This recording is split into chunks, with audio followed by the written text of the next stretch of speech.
You never know what people go through in life. You never know. I had a guy that walked in my office the other day looking a perfect picture of health. And we struck up a conversation, and he was telling me about what all he had went through and how much pain he is in every second of the day. And I looked at him, I said, you look like the perfect picture of health. You always have such an amazing smile on your face, no matter where I see you.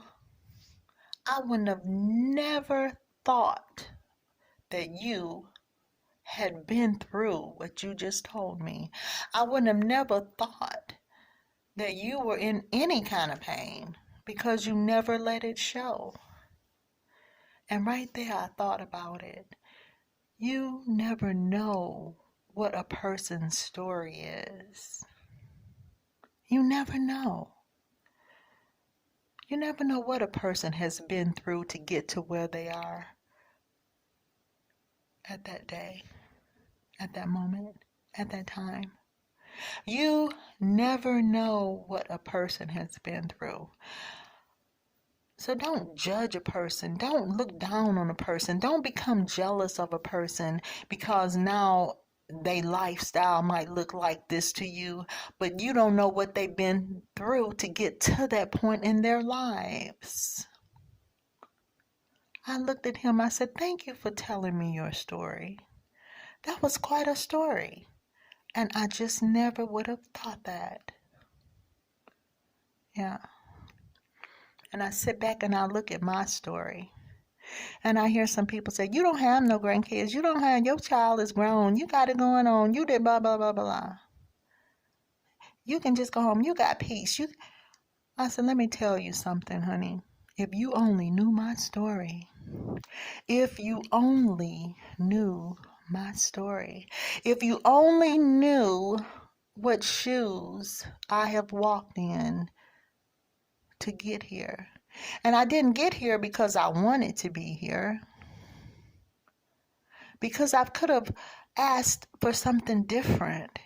Or maybe something could have been different. I don't know. But all I know is this is what God wanted for me. And here I am. So if I sit back here with a cup of coffee and am quiet, then let it be. If I go home and turn the key and open up my door and sit down and rest, well, it's rest that I needed a long time ago. Now he's resting me. Because there was a time when I didn't have rest. Yeah.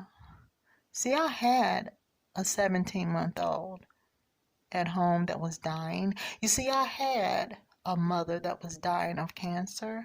And you see, I had a brother that couldn't walk for a long time because he was injured. And I took care of all three of them at one time. Yeah. You see, I had to watch the machine beep when I took my son to the store because he was hooked up to a lot of different things. He was hooked up to a breathing machine. He was hooked up to all type of different things just to go to the store.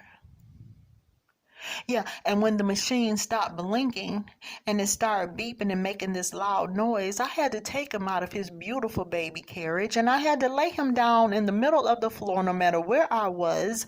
I don't care how many people was around me. I had to do CPR because he was turning blue and he was not breathing, and I had to bring him back to life through the help of God. And I had to stop right then and pump out his lungs so he could breathe again. And then put him back into that beautiful baby carriage with all of his equipment. Plus, I had a 2-year-old right beside me that was almost 3, looking at the whole process. Going, Mommy, what's going on with my brother? What's going on? What should I do? And then I had 1,000 people around me saying, ma'am, what's going on? Can I help you? Can we call 911? And all I was going in the store for was diapers and milk. Yeah. And then I had to go home to a mother that I had to watch die slowly because she had breast cancer. And I had to look at big sores on her body that was beginning to form because of chemo and radiation. And her hair was falling out. And I had to hear the pain that she was experiencing. And there was nothing that I could possibly do to help her. It was nothing I could possibly do to stop her pain. I could make her as comfortable as I most possibly can, which I did every single moment that I could. I had a chart on the wall that had 66 different pills that I was giving her at different times every single day. I was giving her shots every single day.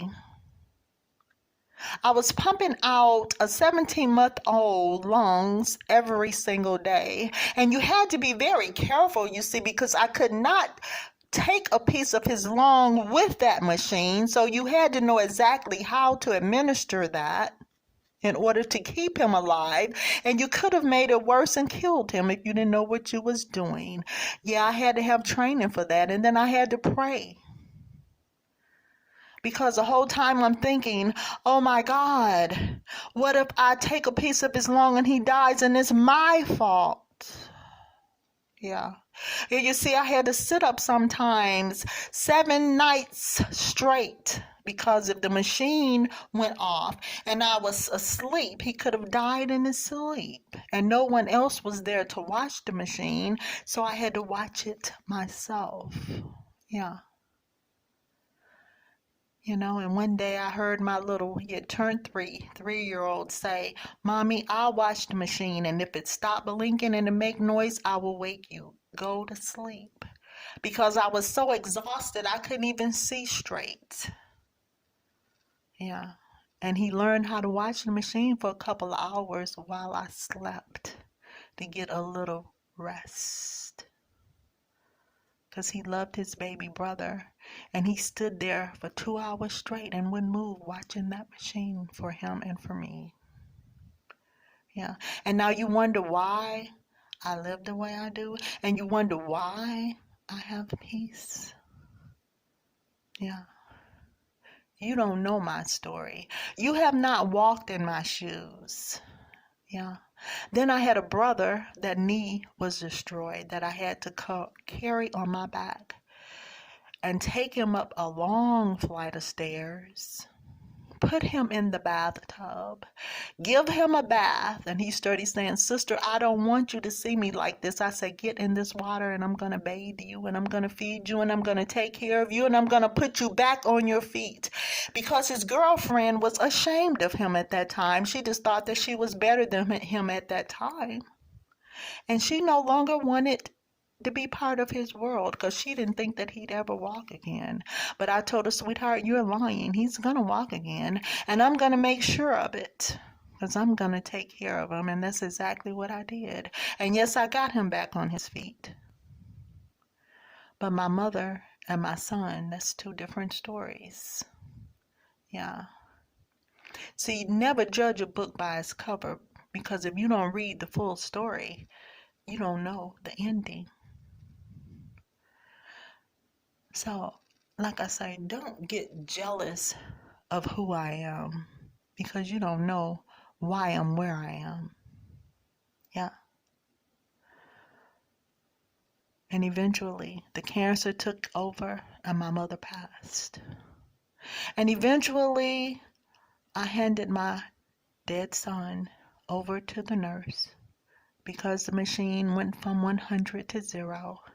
And I had to sit there and I had to watch it count down.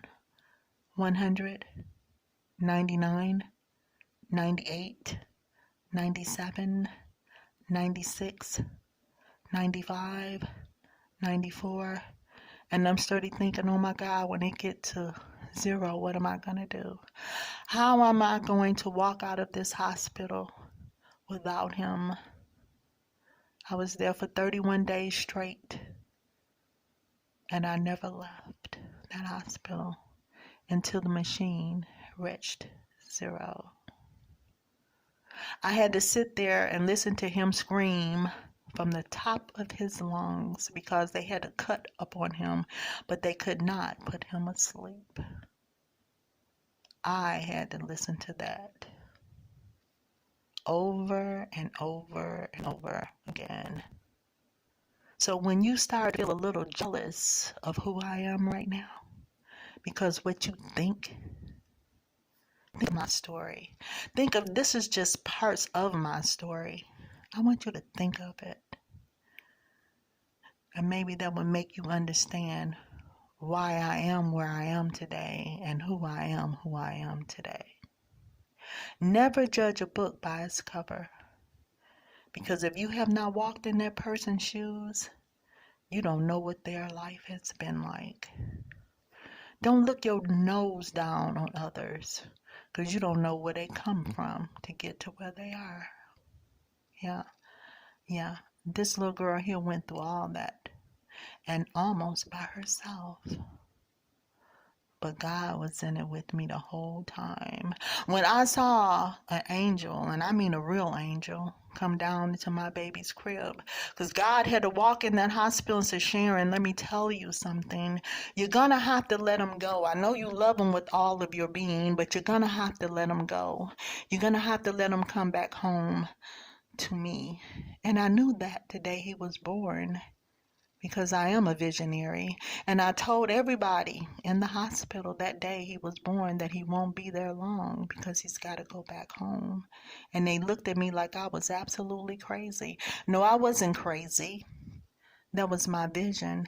And God had told me, you won't have him long, Sharon. I'm coming back and get him. Enjoy the time that you do have. But even through all that, and I still knew that, I didn't want to let him go. Yeah. So, I'm telling you, when I saw that angel, which wings covered that whole hospital room, he was the most beautiful angel I had ever seen in my life. You know how you might see a glimpse of one here or there, or in a dream.